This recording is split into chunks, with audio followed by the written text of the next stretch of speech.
into the actuals of, actually, you know what? I'm just going to show you in Salesforce. It's easier that way. So I'm going to go here, go to GPT-5, and this is GPT-5 interface. Does a bunch of things. It's got like some dashboards. You can configure your AI model, all of that. So there's like a bunch of things it does. The interesting part is here. So we have this capability called agentic prompts.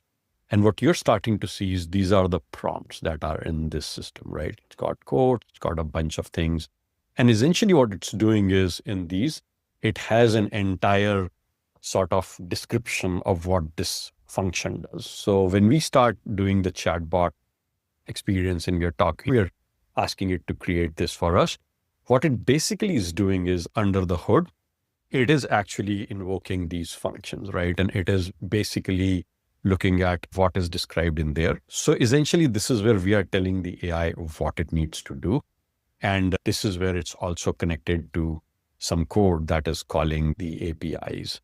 And by a combination of those two things, it's able to essentially do the automation that we were talking about. All right, I have no idea why it's taking this long to render. It's one of those demo things that I have probably messed up here.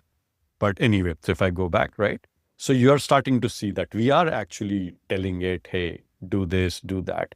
And what I like about that is it is pretty much plain English. It's very plain English of how you're able to describe it things.